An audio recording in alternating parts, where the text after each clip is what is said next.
ভাইকে যদি ভারতের বাপ বলা হয় তাহলে আমাদের কোনো ভুল হবে না। ভারতের আতঙ্ক, ভারতের ত্রাস আমাদের বাবর ভাই।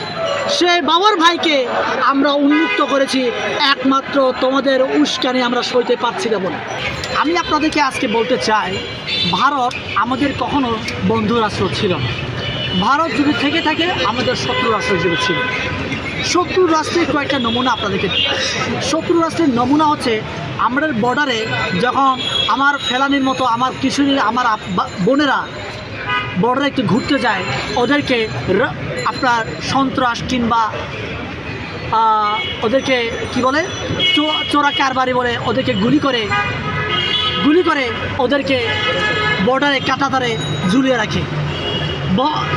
বন্ধু রাষ্ট্রের নমুনা আমাদের স্বর্ণা দাসের মতো কিশোরীকে এরা হত্যা করে। এটাই আমাদের বন্ধু রাষ্ট্রের নমুনা। বন্ধু রাষ্ট্রের নমুনা এটাই, ওরা আমাদের বর্ডারে এসে 1 ইঞ্চি জায়গাও ছাড় না দিয়ে ওরা কাঁটাতারের বেড়া দিতে চায়। এটাই হচ্ছে বন্ধু রাষ্ট্রের নমুনা। শত্রু রাষ্ট্রের নমুনা আমি আপনাদেরকে একটু দেখি। শত্রু রাষ্ট্রের নমুনা পাকিস্তানের নমুনা হচ্ছে এটাই যে এরা বলে বাংলাদেশের ভাইরা আমার ভাই, বাংলাদেশের ভাইরা আমার আসল হারিয়ে যাওয়া ভাই। আমার পাকিস্তানে প্রত্যেকটা অস্ত্র, প্রত্যেকটা অ্যাটম বোম আমার বাংলাদেশি ভাইদের। এটা হচ্ছে আমার শত্রু রাষ্ট্র পাকিস্তানের নমুনা। তাহলে আপনারাই বিবেচনা করেন বন্ধুকে আর শত্রুকে। এটাই প্রমাণিত হয় যে আমার শত্রু রাষ্ট্র ভারত, আমার বন্ধু রাষ্ট্র হচ্ছে প্রকৃতপক্ষে পাকিস্তান। হ্যাঁ, আমার এই বন্ধু রাষ্ট্রের সাথে আমাদের করণীয় কী আপনারা সকলে জানেন। আমাদের পার্শ্ববর্তী যে 7 সিস্টার, আমাদের পার্বত্য চট্টগ্রামের সাথে একটা বর্ডার রয়েছে। আমি বলি এই 7 সিস্টারের প্রত্যেকটা নাগরিককে আমি আহ্বান করতে চাই, আপনাদের জিডিপি কত?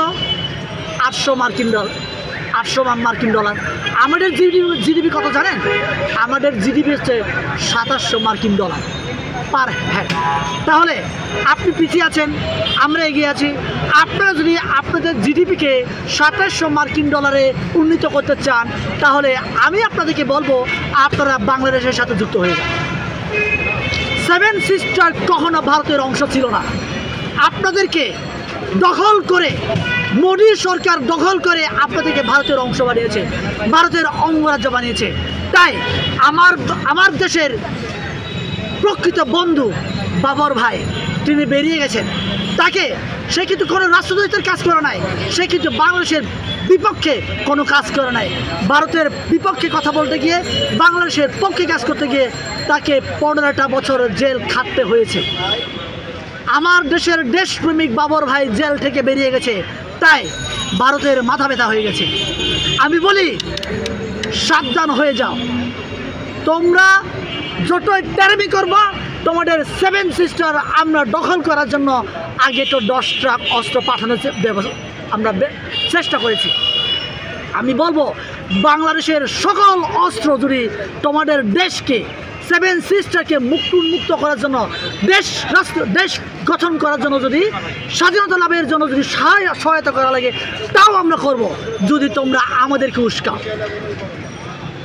তোমরা যদি তোমাদের সেই 7 সিস্টারকে সুরক্ষিত রাখতে চাও তাহলে আমাদের বাংলাদেশকে সুরক্ষিত রাখো। আমাদের বাংলাদেশকে তোমরা স্বাধীন রাষ্ট্র হিসেবে স্বীকারোক্তি দিয়ে, বন্ধু রাষ্ট্র হিসেবে স্বীকারোক্তি দিয়ে তোমরা ভাই আমাদের সাথে নেগোসিয়েশন করো। আমাদের যে বাংলাদেশে 54টা নদীতে তোমাদের যে বাঁধ রয়েছে, এই বাঁধ পানির সুষমভাবে আমাদেরকে দাও। আমাদেরকে বন্যায় ভাসাইও না। বন্যায় ভাসাবা, 7 সিস্টার দখল করে আমরা ওদিকে যাব। বন্যার পানি নেমে যাবে, আমরা 7 সিস্টারকে নেমে আবার এখানে চাষাবাদ শুরু করব। এই কাজটাই আমরা করব। 7 সিস্টারটা ডুবে না পানিতে। আমার যে উত্তরবঙ্গের রংপুর দিনাজপুর, এই যে উত্তরবঙ্গের যে পানিতে ডুবে, যখন এই পানিতে ডুববে তখন আমরা 7 সিস্টারে যাব। পানি যখন নেমে যাবে 7 সিস্টারকে নেমে এসে চাষাবাদ করে আবার আমরা শস্য ক্ষেত নিয়ে আমরা ওইখানে যাব। এই জন্য বলছি আমাদের বাংলাদেশকে উত্তপ্ত করার চেষ্টা করো না, আমাদের বাংলাদেশকে বিভাজন করার চেষ্টা করো না। বিভাজন তোমরা যতই চেষ্টা করবা, আমরা হিন্দু, বৌদ্ধ, খ্রিস্টান, মুসলমান, বাঙালি, চাকমা, মারমা, খিয়াং, কবে আমরা সবাই ততই ঐক্যবদ্ধ হব এবং তোমাদের 7 সিস্টার দখল করার জন্য আমাদের বাবর ভাই সহ আমরা সকলে মিলে আমরা চেষ্টা করব।